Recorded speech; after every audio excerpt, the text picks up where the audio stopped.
آپ نے سنا ہوگا حضور نے سورہ رحمان کے بارے میں فرمایا ہے، سورۃ الرحمان عروس القرآن. یہ سورہ رحمان جو ہے یہ قرآن کی دلہن ہے.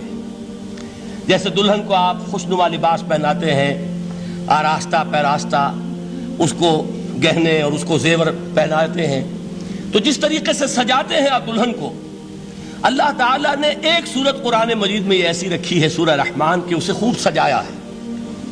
اس میں الفاظ کا در و بست، اس کا اپنا ایک ڈیوائن میوزک ہے. وہ تو اللہ تعالیٰ قراء جو ہے، خاص طور پر مصر کے قراء، اللہ تعالیٰ ان پر رحمت نازل فرمائے، ان کی خطاؤں سے درگزر کرے. جس طرح قرآن کے انٹرنسک میوزک کو انہوں نے واضح کیا ہے. واقعہ یہ ہے کہ اگر یہ لوگ نہ ہوتے، شیخ عبد الباسط محمد عبد الصمد، شیخ محمود خلیل الحصری، یہ لوگ کہ جنہوں نے قرآن کے اس غنا، میوزک، یہ لفظ جو ہے آپ حیران نہ ہو کہ میں یہ کوئی شاید توہین کر رہا ہوں قرآن کی، حضور نے یہ لفظ استعمال کیا ہے. تغنو، اس قرآن کو اچھی سے اچھی خوشلحانی کے ساتھ پڑھو.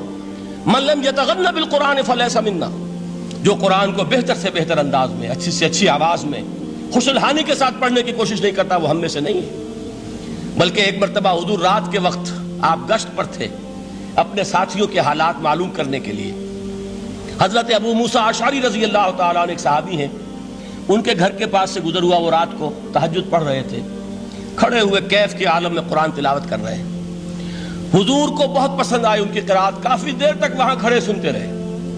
اب انہیں کیا پتا کون سن رہا ہے. بالکل اسی طرح سمجھ لیجئے ایک بات یاد آئی ہے. حضور فرماتے ہیں کہ جس طرح کان لگا کر اللہ قرآن کو سنتا ہے، کسی چیز کو نہیں سنتا. ہمیں نظر نہیں آتا نا، ہمیں معلوم نہیں. ہم قرآن پڑھ رہے ہیں تو سننے والا کون ہے؟ سب سے زیادہ کان لگا کر خود اللہ. یہاں اس لیے مجھے یاد آیا کہ ابو موسیٰ اشعری کو کیا پتا تھا کہ کون سن رہا ہے. وہ اپنی کیفیت میں نماز میں تہجد میں قرآن کی تلاوت کر رہے تھے، اور ظاہر بات ہے ان کے گھر ایکڑوں میں بنے ہوئے نہیں تھے، ایک ایک کمرہ، ایک ایک کوئی حجرہ، ایسے ہی تو گھر تھے نا صحابہ کے. لہذا حضور پاس سے گزرے، آواز آئی، کافی دیر سنتے رہے. اس کے بعد آپ تشریف لے گئے. صبح فجر میں ملاقات ہوئی تو حضور نے تحسین کے انداز میں فرمایا، یا ابا موسیٰ انک قد اوتیت مزمارا من مزامیر آل داؤد. اے ابو موسیٰ، تمہیں تو آل داؤد کے سازوں میں سے ایک ساز اللہ نے عطا فرما دیا ہے. جس طرح حضرت داؤد، لہن داؤدی مشہور ہے کہ جب وہ پچھلے پہر رات کو حمد کے ترانے الاپتے تھے، قرآن میں ہے کہ پرندے شامل ہو جاتے تھے ساتھ، اور پہاڑ وجد میں آتے تھے، پہاڑ بھی ان کے ساتھ شریک ہوتے تھے. تو جس طرح کا اللہ نے ان کو لہن عطا فرمایا تھا، حضور نے تحسین کے انداز میں فرمایا، ہے ابو موسیٰ اشعری، اللہ نے تمہیں بھی آل داؤد کے سازوں میں سے ایک ساز عطا فرمایا.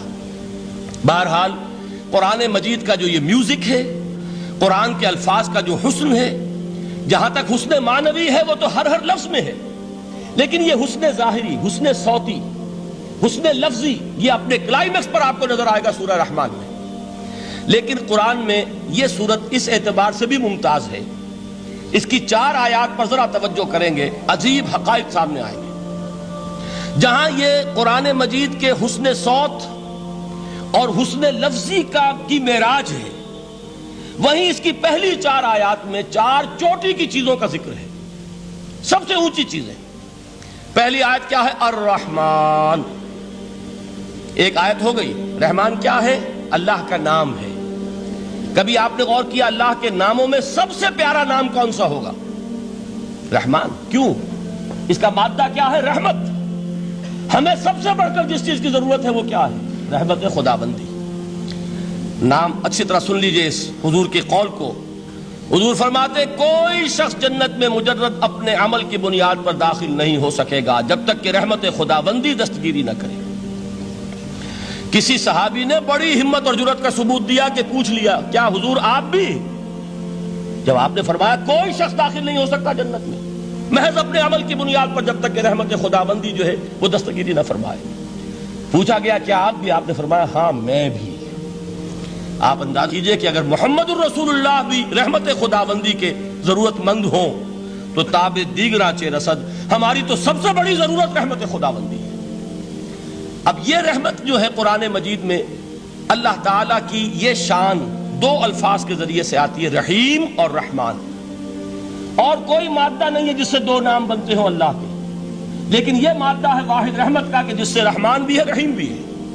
رحیم صفت مشبہ ہے، رحمت دائم ہو جائے گی، مستقل ہوگی تو رحیم کہیں گے. اور رحمان، اس میں رحمت کی ہے وہ شان ہے کہ جیسے ٹھاٹھے مارتا ہوا سمندر ہو، ہیجان کی کیفیت، طوفانی کیفیت، رحمت خداوندی کا طوفانی جوش، وہ ہے رحمان.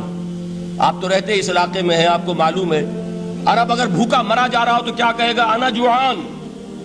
پیاسا مرا جا رہا ہو انا عطشان.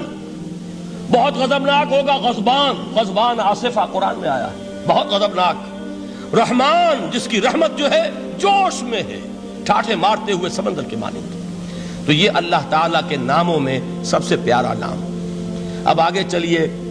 الرحمن علم القرآن، رحمان نے قرآن سکھایا.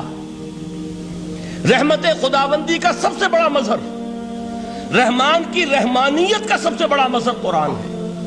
ان میں جو منطقی ربط ہے اس کو سمجھتے جائیے. اچھا آپ یہ سوچئے، جو علم بھی انسان کو حاصل ہوا وہ کس نے دیا؟ اللہ نے. سائنس کا علم کس نے دیا؟ اللہ نے. علم آدم الاسماء کلہا، وہ علم الاسماء جو حضرت آدم کو دے دیا گیا تھا ازل میں، یہ اسی کا ظہور ہے، یہ اسی کی ایکسفولیشن ہے جو ہو رہی ہے اور ہوتی رہے گی ابھی. اور دوسرے علم ہے وہ کس نے دی؟ اللہ نے دی.